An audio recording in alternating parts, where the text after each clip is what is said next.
Hello, folks, and welcome back to another episode of Are You a Fan? If you like this episode, give us a like, share, follow, and may the Force be with you. So, that being said, let's get into this. What can you tell me, Joker, about the Inquisitors? To be honest, most of the episodes we're going to go over today I already know and could have told you.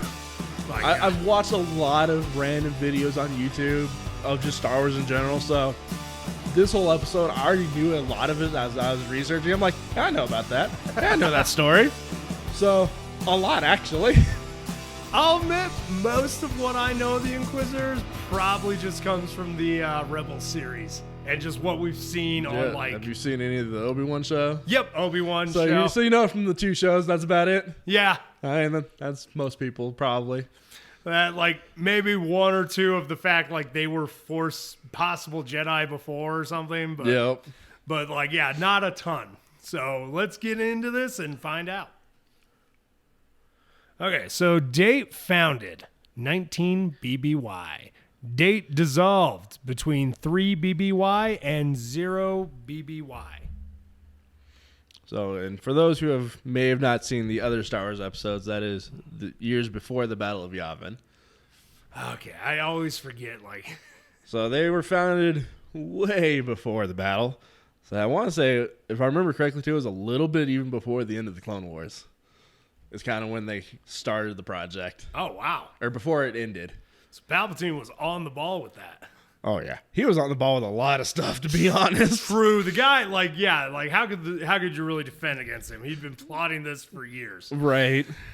So the Inquisitorius, also known as the Inquisitorius Program, the Order of Inquisitors, and the Imperial Inquisition, nobody ever expects them, was an organization of mysterious, force-sensitive dark side agents who served the Sith-ruled galactic empire. You're not gonna lie, I had to throw an Inquisition joke in there. No. I mean, if it wasn't, I was about to. You were just quicker on the draw there. So they were tasked with hunting down the remaining Jedi who'd survived Order 66 at the end of the Clone Wars as part of the Great Jedi Purge, as well as other political dissidents, and retrieving any children identified as Force-sensitive for Project Harvester. So, we give the Jedi a lot of bad comments about how they would pick children. The Sith were no better. And honestly, theirs was worse. Yeah, because with the Jedi, like, didn't the family have an option to say no? I mean, they could. But also, while the Jedi did not have the perfect life, they had a better life than anybody ever would have been picked up into by the Sith. I mean, look at Darth Maul. Yeah. So, I mean... The Sith did the same thing the Jedi did. They're just a little bit worse about it because of the way they go about the Force. Fair. But we're not defending the Jedi. Both are bad. No. We're just saying one may be better than the other. I mean, come on. One of them is called Project Harvester. That should tell you everything. Dude, honestly, as soon as I read that, I'm like, right. That sounds... Okay, so the Inquisitors were governed by Darth Vader, though directly led by an individual known only by his title, the Grand Inquisitor, and briefly by his temporary substitute, the Third Sister. Man. See, I'm getting flashbacks to Catechism right now. Why am I getting flashbacks to Catechism with some of these names? It's probably where you got some of the ideas. I mean, it's the Inquisition. What do you expect? Right? So, getting into the origins. So, knowing that there would be some Jedi who would survive his planned beginning of a great Jedi purge through Order 66, Darth Sidious would begin to lay seeds of the Inquisitorius program years before he became Galactic Emperor. So during Clone Wars, he would use bounty hunter Cad Bane to kidnap several Force-sensitive children who would become Jedi younglings in the near future. At a private facility on Mustafar, Sidious intended to put the children through a slave conditioning process, having foreseen he would have an army of Force-sensitive spies at his beck and call, though this would be prevented by Anakin Skywalker and Ahsoka Tano. See? More and more proof that while the Jedi were horrible at what they did, he is so much worse. I mean, he was going to put literal infants through slave conditioning. And judging by what I know he did to Darth Maul, like, yeah, that was going to be horrific. Oh, yeah. Like, oh, God. Granted, Maul was a little bit older when they found him, but Yeah, it did not turn out well. I remember the episode, like, these were babies. Yeah. Like, non-verbal, like, holding the palm of my hand babies they were kidnapping to do this to. Yeah, it was horrible. Yeah, no, not a fan. So, later on at the end of the war, using Jedi Master Mace Windu's apparent attempt on his life as justification, the new Emperor would activate Order 66, a protocol which had been hardwired into almost all of Galactic Republic clone troopers prior to the war, and instructed them to kill their Jedi commanding officers. And I remember learning and watching a video talking about why the Jedi let a clone contingency plan like that stay, and they just, with their hubris, assumed it would never get used in that kind of a grand scale. They're like, okay, we know our Jedi, they could, individually potentially fall. Like, okay, so that's what we'll use that for. No, they didn't expect it to be used on a grand scale. That seems like a huge oversight.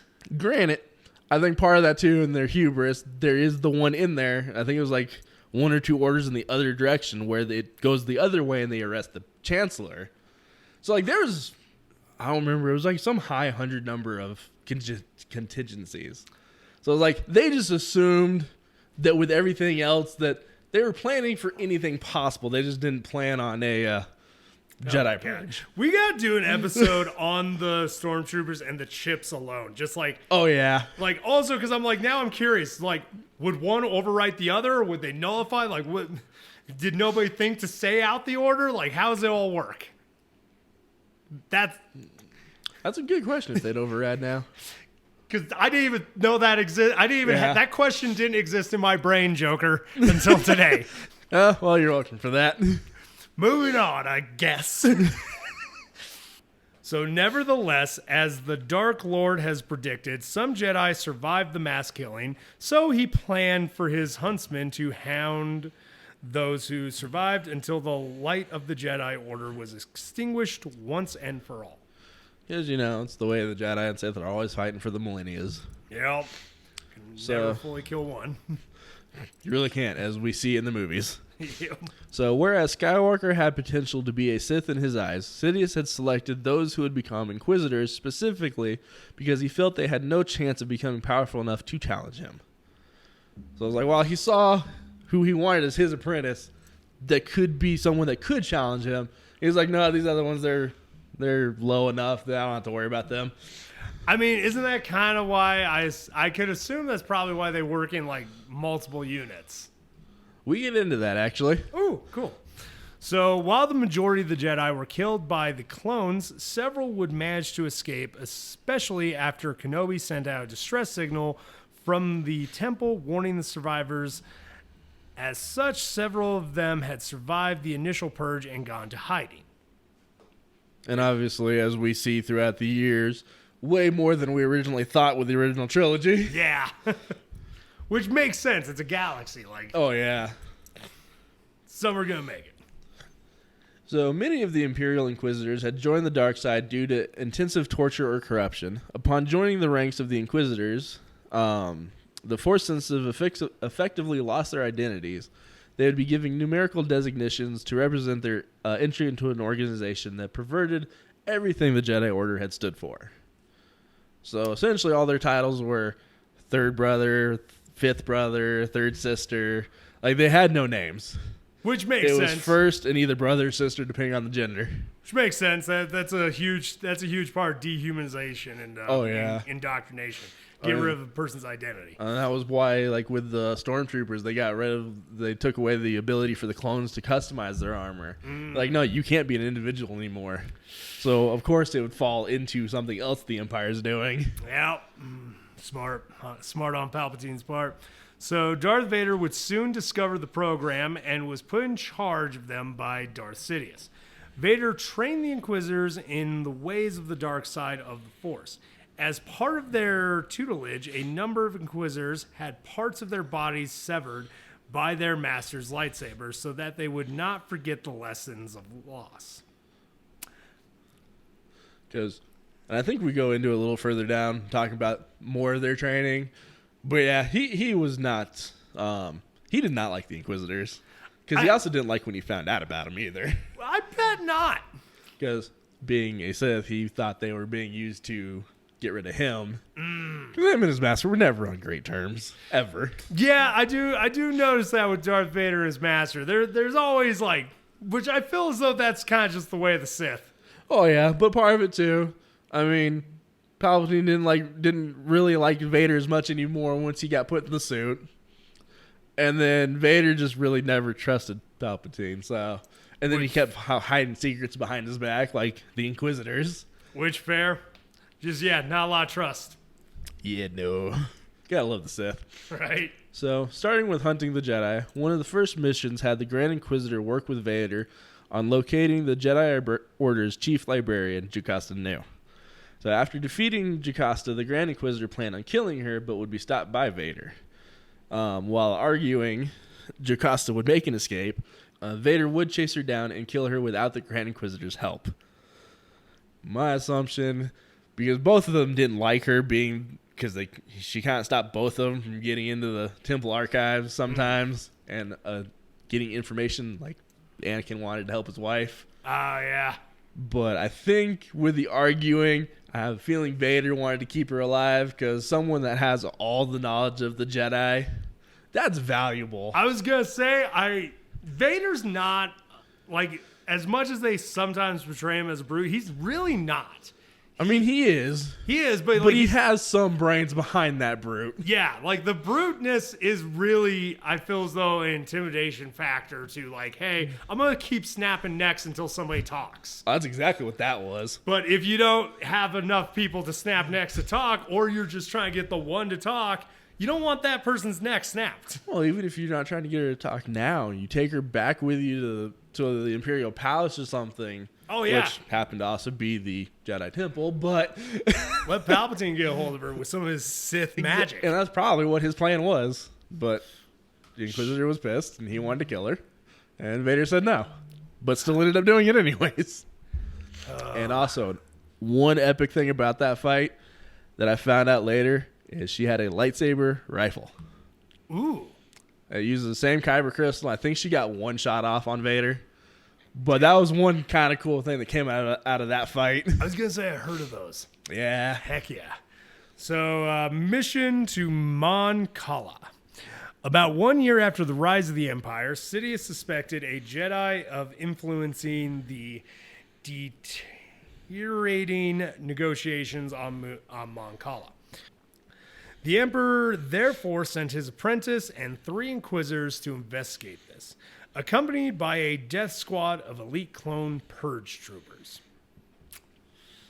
Which were some of the last clones created with literally the only intent on killing clones. Or killing Jedi.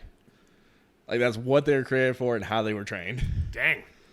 And also, if I remember correctly, part of what led to this mission and Vader being sent is this was still while he was very obsessed with hunting Obi-Wan. And someone said he was on Mon Cala. So, of course, Vader. Oh, yeah. Yeah. Man, Vader had a real obsession there with that for a while. Which I get it. Dude left him for dead and burned him alive. So upon their arrival, the Imperial Ambassador Telvar would be assassinated and his superior, Moff Wilhuff, would send down his forces to invade Mon Cala. Lord Vader and the Inquisitors' 6th brother, 9th sister, and 10th brother would fight at Dak City and capture the king, Li Char. Which is cool to think about if you ever saw the Clone Wars, because he was one of the kids in the show. Yeah. During one of those episodes when they're trying to do the negotiations between him and the other people. Yep, I remember that. So the 9th sister interrogated the monarch for the location of the Jedi, but they were soon swept away by large waves generated by some of Mon Cala's large creatures. It's a big creature. I mean, it is an ocean planet. And as Qui-Gon likes to say, there's always a bigger fish. Yes. So the 3 Inquisitors would survive the cataclysm and would pick up Vader on an Imperial submarine. The 9th sister would reveal to the Dark Lord that she had obtained the location of the Jedi, and they made for that place. Upon arriving there, they would be met by the Jedi and 6 of his disciples. Because, they had a decent little group of Jedi here.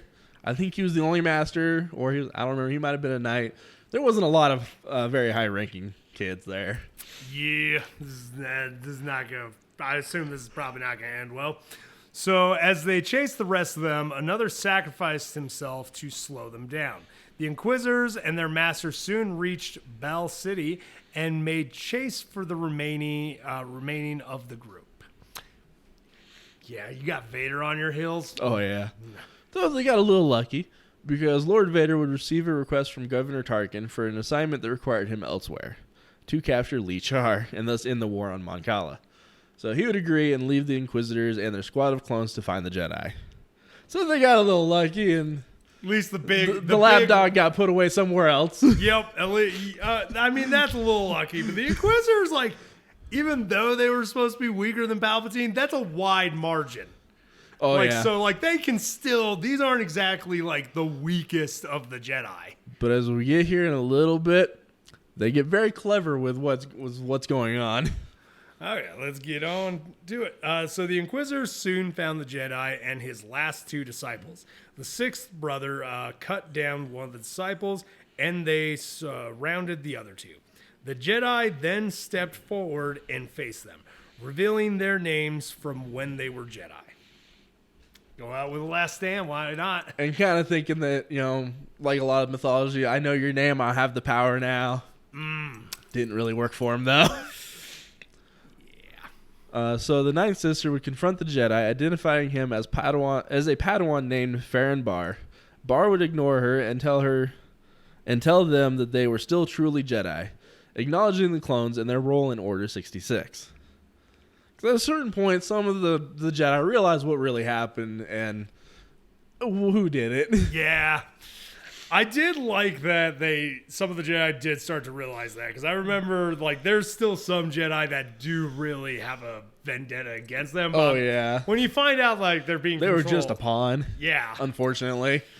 So he then uses the Force to take the helmet off the Purge troopers and saw that they were new clones that were commissioned after Order 66. Knowing they had not had their inhibitor chips activated, he used a mind trick on them, saying, "Execute Order 66. Oh! And thus, this trick would work, and the Purge troopers would turn on their three superiors. They quickly succeeded in gunning down the 10th brother. Although the 6th brother and 9th sister were able to deflect their shots, Bar and his last disciple, Verla, would then leap over the battle and escape. So they just took straight advantage of their knowledge, saw they were new troopers, and just ran with it. I was going to say, that was brilliant. Honestly, that was one of my favorite things. It was like, I know we're going to run across this, and it's going to be fun. Oh, my God. I love that. That's a solid trick. Right. Keen to intercept them, the 6th brother and 9th sister used their combined power to force push the troopers to the side. However, the 6th brother betrayed 9th sister, cutting her leg off and leaving her to fend off the last of the troopers alone. After his escape, the 6th brother took a boat away with 3 stormtroopers. I forgot how much betrayal happens within the Inquisitors. Well, if you ever look at the history of the Sith, that's all it is. Yeah. It's just one betrayal after another. Constantly vying for top dog. It's why they eventually got to the rule of 2, because it's the only way they could survive. Which makes sense when you think about all this stuff. Yep. So shortly after their mission on Mon Cala, the 6th brother would be in the Outer Rim searching for a Force-sensitive child, and would hear of a Force-attuned being with some level of Jedi training, and once set out to hunt this individual. This individual would turn out to be Ahsoka Tano, and during their fight, she would recognize the 6th brother's fighting style and take advantage of it. She would then reach out through the Force to his lightsaber crystal, and they would detonate the lightsaber, killing him. So that was in one of the episodes of Tales of the Jedi. Oh, I still need to watch those. And it was an epic episode because she did this fight without a lightsaber. Oh, wow. And these are the crystals she would use to make her white blades. Because there's bleeding, and then you can purify them. Yep. So she would take the Inquisitor's crystals that she used to kill them and purify them, and that is her white lightsabers. That's awesome. But the best part was just she did the whole fight with no weapon. Which, honestly, impressive, especially going against somebody who's actually trained with that weapon. Right. That also just speaks to her training. From the GOAT. Hey, guy who trained you, guess what? I was his first. Seen a lot of videos about that. Like, how did she survive the Clone Purge? And then they show the training from the Clone Wars. Oh, yeah. Where she's training with the clones. Like, she was trained literally to fight them. Yeah, she was literally trained to survive that. On top of that, the dude that's training these Inquisitors who doesn't want to train him good enough to take him on, they're going after somebody that he trained to be as good as him. And to fight a Sith Lord. Yeah. So, I mean, of course she's going to be able to stand up to him. Darth Vader just finds out. He's like, oh, yeah, they never stood a chance. Tano would take his lightsaber crystals and flee the system. Shortly afterwards, the Grand Inquisitor arrived and, unaware of the culprit's identity, decided to hunt her himself. But not before informing his master, Lord Vader. I mean, yeah, that's gotta be annoying. Right. So, and then one of the next big things, they hunt for former Jedi Master Eth Koth. So Lord Vader and 3 Inquisitors will travel to a planet to hunt down the surviving Jedi Master Eth Koth. And if I remember correctly, on this planet, he actually became a priest. He became a priest? Yeah, of some kind of religion. And again, I'm not 100% sure, but I think I remember that story, and that's what happened. And he tried to not fight Vader and try to tell him, I want absolutely nothing to do with this anymore. I just want to live in peace. But, Vader. Yeah. So he entered his house and interrupted the latter as his daughter had only been born. Koth attempted to negotiate his way out of the situation, but Vader made it clear he wasn't compliant, and Koth attacked him, telling his wife Mira to run with their newborn daughter. Oh, I don't know if she's running anywhere, man. Right after childbirth? Ooh. Oh, definitely not. But also, we don't know what her species is really capable of. Oh, true. True. That's valid. So the two would take the fight outside, and the Dark Lord would throw him across the ground, told his Inquisitors to find the newborn and capture it. The 5th brother asked what they should do about the mother, and their master informed him she was irrelevant. Because at that point, they want the new potential Force-sensitive child to do what they want. True. Who cares about the other, 3 people, one's Force-sensitive, one isn't, one has a possibility. Who cares about the one that isn't? Right. So the 3 Inquisitors made haste into the city, and the 5th brother suggested they split up. The other 2 agreed, and they began searching in the city. Iskat decided to reach out into the Force to see if the infant made any ripple, as it was Force sensitive. Her attempt was successful, and she managed to stop Mira and her child before they could reach her father's shuttle. Ooh, so close. And it's going to get so much worse. So Mira begged her to let her go, appealing to her woman to woman. Iskat told her to go, and she ran into the shuttle. The 5th brother then arrived and was shocked by what she had just done. The Twi'lek Inquisitor arrived as well and told her that their master would not take this lightly. However, Iskat wasn't finished yet, and as the shuttle ascended, she used the Force to pull the baby from her mother's arms. Oh. Yeah. Like I said, it's going to get so much worse. No. Oh, I'm sad now. So the Twi'lek Inquisitor asked Iskat why she had to do it that way, the way she did. She explained that since Mira had appealed to her woman to woman, she had decided to let her trust her before snatching her baby and thus her soul. Fetch me their souls. As she would never trust another woman and likely another person again, the 3 Inquisitors returned to the Dark Lord, who was gradually beating his Jedi opponent in a duel. Sorry, before we got to the duel part, I just pictured Darth Vader holding him by his shirt and just punching him repeatedly. I could see him doing that. What I love about that is you can't even deny that you couldn't see that. Well, especially because at one point, Koth was one of the members on the High Council that Anakin wasn't really allowed to be on. Oh yeah, so straight up, like I just imagine him. It's like, no, this is just a revenge beating now. Just like boom, boom, and the Inquisitor like, should we stop him? So Koth saw the baby in Iskat's hand, and using his shock as a distraction, Vader cut him down.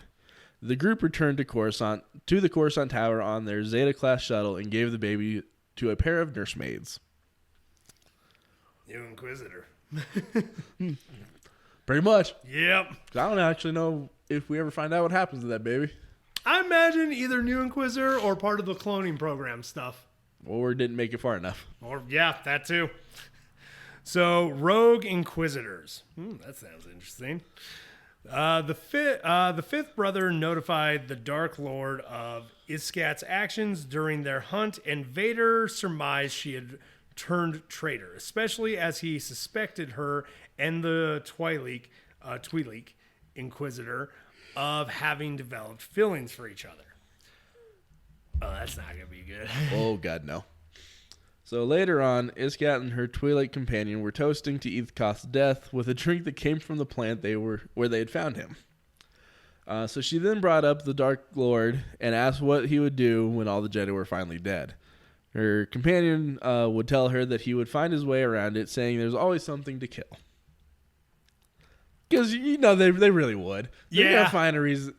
They hope he's always going to find a reason to keep them around. I was going to say, it's one of those... I feel like that's part of her worry on that. It's one of those because if your whole purpose is to kill what you used to be and then suddenly you do your job too well. What's going to happen to you now? Yeah. That's a scary thought. So at that moment, Vader interrupted their conversation, igniting his lightsaber. The Grand Inquisitor asked if this was a test, to which the Dark Lord coldly denied. Vader attempted to kill Iskat, but their partner halted him with his lightsaber, and Vader confirmed his suspicions that the two had an attachment. Unfortunately, being that's what literally made him turn to the dark side, and she's gone, I think he resents that a lot. I was about to say, it's that whole, like, if I can't be with someone, nobody can. Exactly, and it kind of made him, in his eyes, a weaker person. So I was like, okay, now my Inquisitors have an attachment. Now they're going to be weaker. We're just going to get rid of the problem altogether. Yeah. Oh, problem solving and management. I mean, that's one way to do it. Right? So the Dark Lord would make chase for the two rogue Inquisitors and took a speeder into Coruscant. The pair had planned on killing Vader in order for them to be free from his presence in the galaxy. And good luck with that. Right. They therefore attacked his speeder, and he would jump to other speeders as they cut those down as well with their lightsabers. So it's just kind of a scene of them speeder hopping in the skylanes of Coruscant.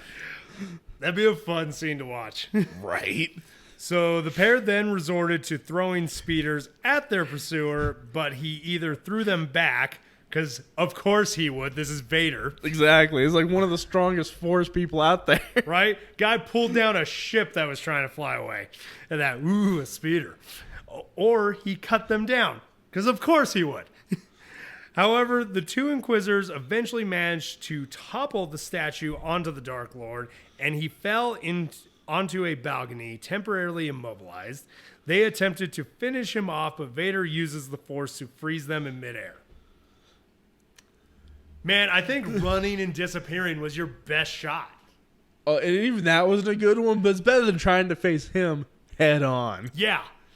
Like, because in their training, they watched him toy with people. Because I remember watching or listening to one of the videos. That was what happened with one of the first Inquisitors that he trained. Like, he toyed with the dude and then he cut off his limb. God. Dude's a badass. So the two Inquisitors would turn to one another, frozen in midair, to spill out their last words. And the Dark Lord would made their lightsabers activate to stab the pair and kill them at the same time. What a poetic way to go. Yeah, honestly, that is actually kind of beautifully sad. Right. That was, what is it, tragic poetry? Something like that. Tragically poetic or poetically tragic. We'll go with that. I forget which way it goes, but yes. So Sidious would later ask Vader why he suspected the two of treachery, and he explained to his master of their attachment and how Iskat briefly let Ethkot's child escape. Nonetheless, the Emperor was displeased with his apprentice's rampage that killed a Grand Senator who was important to his plan, so he had the Inquisitorius relocated off-world to the water moon Nur. Because, that was probably the best thing ever. Having them on the same planet as Coruscant, knowing Vader's rage, that was a horrible idea. It really was, especially because, Vader is just a wild animal at this point. Who gets, especially in the early years of the Empire. Yeah. Until he realized he wasn't getting what he bargained for and just was a servant to Sidious, it was horrible to piss him off. Yeah, I think I remember we talked about, as bad as Palpatine could be, Palpatine had to talk to Vader about killing their own people. Yeah, because there was one point he was killing off so many Imperial officers for treachery, not doing quite up to par. They're running out of people. Exactly. And Sidious is like, okay, you gotta stop killing everyone. Yeah, he became like General Grievous with the droids. Pretty much, yeah. Yeah, can you stop killing these things? It's, how expensive it is to replace all these people and stuff? So they would continue to hunt the other Jedi, encountering those such as Cal Kestis, Kanan Jarrus, and his Padawan Ezra Bridger, and even encountering Ahsoka Tano. Again, while hunting Jarrus and Bridger along with the renegade Sith Maul and Malachor. On Malachor. I was about to say, I don't remember a Malachor character. But yeah, so a lot of that, most of it's all throughout the Rebel series. And then Cal Kestis is the main character of the Jedi Survivor and Fallen Order games. And in Fallen Order, that was a big part of the story, is he's being hunted by Inquisitors. Because, it's fairly soon after the Order 66. Isn't he the exiled Jedi or something? Cal Kestis is the main character. Yeah. Sorry, I was thinking of one of the Jedi people he meets. Nope. No, he was just the main one that was hiding on a Scrapper world. Okay. Yep. I was thinking of a different character that Vader deals with. Okay. So let's get into disappearance. Take us away, Joga. So in 2 BBY, around 6 months after the incident on Malachor, the Empire ordered Grand Admiral Thrawn to try to finish what Lord Vader and his Inquisitors had started. The Chiss Admiral would pursue the rebels until his defeat during the liberation of Lothal, which you see at the end of the Rebel series. Which was a really good series. I highly recommend. And I did keep out a lot of the stuff that you could see in the cartoon, because that is popular enough. True. And a lot of what we went over is all in the comics. Which, honestly, it's one of those, like we talked about many times, that we tend to avoid stuff that's happening in the cartoons or the live action simply because it's so in our face already. Comics and the books is more of what we try to focus on here. Especially with Star Wars. Yeah, because there's so much out there, and it's one of those, what do I read? What's canon? What's not? Yep. So we try to help you all out with that. Okay, so some members, such as the third brother and third sister, would have unknown actions and fates to those unfamiliar to them. The fourth sister would also have an unknown fate, though her armor would fall into a rebel commander who impersonated her at least once. Nice. Yes. So yeah, a lot of them don't really know what happened to them, don't really have information on what they did, and then just kind of we're there. It's kind of sad that we don't really get some answers on those. It would be nice to know about more of them. Yeah. So in 0 BBY, the Jedi Order was largely thought to be extinct by the Empire, and once their objective of wiping out these Force wielders was completed, the Inquisitors themselves vanished as well. At a meeting aboard the first Death Star, Governor Tarkin expressed his belief that Lord Vader was the only living practitioner of what he termed the ancient religion. By this time, the Emperor deemed the Inquisitors' purpose obsolete and that they had outlived their usefulness. And there's really nothing that ever says what they really did to him or what happened to him. We know what happened to some through the series and And obviously, as we've done here, we could probably take some guesses, though. yeah. We could probably assume. they're all dead. Oh, Guarantee. Yeah. And it's one of those, like, you want to, honestly, best case scenario, another Order 66 situation. They all get, just suddenly killed. Worst case scenario, Palpatine's like, cool, I have a lot new subjects for my Jedi cloning stuff. Or my Force-sensitive cloning. Right. I'm pretty sure they're all dead. Oh, I'm not saying they survived that. I'm just saying it's like, oh, we got bodies now. Yeah. It's like, you think any of them will make it? Palpatine's just like, no. Operations. So this is kind of how they operated. Okay. So Inquisitors primarily technically on the right track. Okay, so Inquisitor's primary objective was to hunt down and turn to the dark side or kill Jedi who had survived the initial stages of the Great Jedi Purge. As part of this task, Inquisitors typically sought to capture, torture, or interrogate surviving Jedi as a means of acquiring information. Should the Jedi possess no valuable information and refuse to convert to the dark side, then they would be eliminated. Fair. I mean, if they're not going to turn, what are they good for? Exactly. They're just your enemy, and they're going to try to rise up. 100%. Yeah. If they won't turn, you kill them. I get that. So, capture was not always of the primary method of all Inquisitors, however, as demonstrated by the likes of Ninth Sister, Eighth Brother, Sixth Brother, Fifth Brother, Third Sister, and Second Sister. So a good chunk of them. Yeah. As they would immediately look to eliminate the respective targets the first chance they got during their hunts. Which, I mean, I feel like being ex-Jedi or Force members themselves, like, they probably know how dangerous some of these people are. Well, yeah, but also they just didn't care about trying to interrogate and capture them. They're like, no, we're just going to kill them. I mean, I think some of them looked at it as more of a trophy hunter. Ah, okay. Yeah, I could see that. They're like, I'm going for the hunt. I want to kill them. That's it. Fair. So the Inquisitor's primary means of hunting Jedi was often by using the Jedi's own sense of righteousness and compassion against them by targeting civilians within the area in which a Jedi is suspected to reside, which they kind of show in the Obi-Wan show. Yep. This tactic was demonstrated by the Second Sister on Braca during her hunt for Cal Kestis, where she threatened to have the whole lot of Scrapper Guild workers executed unless the Jedi revealed themselves to her and the Ninth Sister. Which, I mean, I get it. That's a solid tactic. And unfortunately, with the way the Jedi worked, that was the best tactic. Right?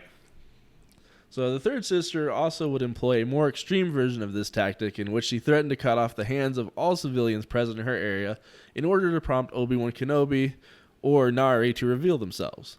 Later, she threatened to kill Owen Lars and his family to the same end before being stopped by the Fifth Brother.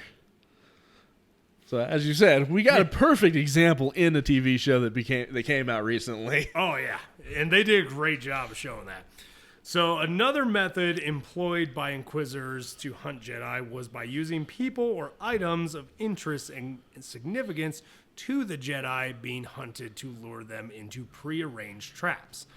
Makes sense. 'Cause a lot of Jedi, a lot went into hiding, but there were some that were attempting to rebuild or find a way to come back. Yep. And similar, so this method was employed by the Grand Inquisitor when he released news of the survival and detainment of Jedi Master Luminarian Dooley in the Stygion system to lure Padawan Caleb Doom and many other Jedi in an attempt at a rescue. I mean, she was dead. Yeah. He didn't disclose that, obviously. Right? But God kept that a secret. Like, we have her. Well, they don't need to know. Right? They don't even know she's dead, too. So, Third Sister employed this tactic by ordering the kidnapping of Leia Organa to prompt Obi-Wan into coming to her rescue, where she could ambush and detain him for Darth Vader. And it almost worked. It got real close. Like, that was a pretty solid tactic. Yup. So, furthermore, Inquisitors have been known to use the populace of a planet to their advantage when hunting Jedi, either by offering rewards leading to their capture or placing an all-points bulletin on a Jedi suspect within the Inquisitor's area of operation. As we also see in Obi-Wan. Oh, yeah. Which, large galaxy, lost scum out there and that, looking for a quick payout. But also when you're terrified of the Empire. That, too. That's going to be one of the quickest ways you're going to try to gain rapport with them. It's like, you want a Jedi? Here he is. Right? Like, don't hurt my family. Can you protect us? I don't blame him. Yep, I get it. So, however, despite being assigned to hunt and kill Jedi and other Force-sensitive targets, most Inquisitors were not skilled enough to take on powerful Jedi Masters or experienced Jedi Knights on their own. Two working in tandem were defeated by Ahsoka Tano, and three combined were unable to overcome the renegade Sith Lord Maul. So that's more of why they went in packs. Because most of them really weren't trained well enough. Because a lot of them were picked up as Padawans or early level knights. Yeah. So they weren't that skilled, and they weren't trained to be that skilled either. So yeah, them going up against a seasoned Jedi Knight or Master, yeah. Most of the time they did not come out on top. Makes sense. Also makes sense why probably a lot of their tactics involve them like, call Vader. They're there. They're here. Yep. So this would also be compounded by the fact that there were a limited number of available Inquisitors which could be allocated to hunt a given Jedi target at any time. To counter this, the members of the Inquisitorius were assigned command of their own contingents of Purge Troopers, infantry units who were specifically trained to kill Jedi. They were also able to take over other Imperial units if needed to aid their missions. So yeah, they had enough power similar to Vader where they could just say, I need your troops, they're coming with me. So yeah, kind of they were directly under Vader. Yep, and so they weren't a part of the military structure still like Vader, but they had enough power and pull that they outranked everyone. So I think I saw one time, since we're going to be getting into skills and... Actually, let's get into skills and training before I ask this, because this might answer my question. So, considering... consistent of former Jedi, the Inquisitors were initially weak in the dark side of the Force and utilized a defensive fighting style. Darth Vader knows this limitation when he began training them and sought to transform their fighting style to an only offensive one. Yeah. Which the end result would become an aggressive fighting style aimed at quickly overpowering Jedi, hampering their concentration, preventing them from falling back on their Force abilities. So that was why, like earlier we were talking about how he had cut off some limbs. That was also part of it, is he was trying to teach them to move and be aggressive. Fair. He wanted to erase their training as a Jedi. It's like, no, you need to be a Sith. You need to attack. That also explains I like the lightsaber design, because I imagine that as a quick throw off, like, yep. What? Like, that would help them with aggression, intimidation factor, and also just throwing their opponent off. Definitely the intimidation and as a big one, but also like the big reason why a lot of Jedi moved away from having the double-bladed lightsabers is a very aggressive, very destructive lightsaber form, and I think that's part of it too. It's like, no, we're gonna give you something that's designed to damage and to kill. Fair, and also not gonna lie, the spinning of it reminds me of General Grievous's.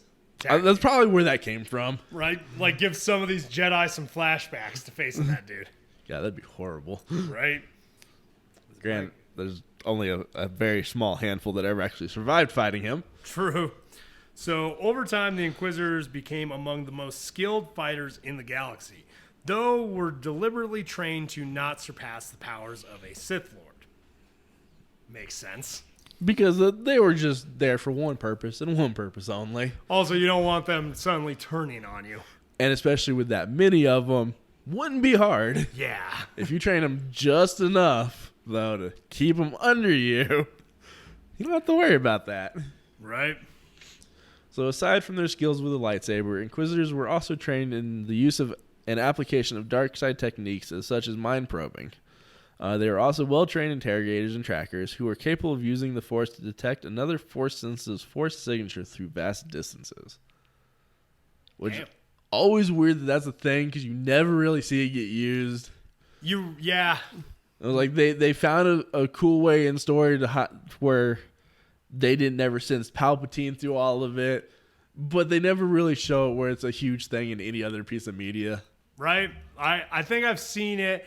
I think the only time I really have seen it used in media was honestly in one of my favorite games ever, the Force Unleashed games. Oh, yeah. He uses it one time to find like his loved one. Yep. But other than that, never really see it again. And that's kind of the thing we talked about before was kind of what I was bringing up. I saw a thing where Vader purposely had them trained at a level to where he could theoretically take all of them on at once and kill them. Oh, yeah. Like he would train them good enough, but he always made sure he's like, if we're all in a room together, I'm the only one walking out. Yep. Because he knew what it meant of training all these guys. But so he made sure he would be the one on top. Right. And I don't blame him. I mean, I think the only one that had the potential of coming close was the Grand Inquisitor. Because as you learn in the Rebels, he's a temple guard. And while that is a position in the Jedi that gets kind of randomly selected and gets moved around, you're probably pretty decent if you're a temple guard. Yeah, because you have to be there to subdue other Jedi. And protect the temples. So you're going to have to be pretty high up in skill. So he's probably the only one-on-one that even had close to a chance. And even him, he would have had the floor. Oh, yeah. He still would have gotten destroyed. But okay, well, that's kind of all we got for the Inquisitors. I guess we asked the question we always ask. You a fan? I definitely am. I'm a huge fan of the concept and the idea behind them and what they used them for. Honestly, I kind of love everything about these characters, and just I wish we knew more what happened when Palpatine decided you're no longer of use to me. Right. That's the if only. If you had more info to that, that'd be nice. Because I'm not gonna lie, that's the only part I'm a little disappointed in right now. Because otherwise, I love everything about it. Oh yeah.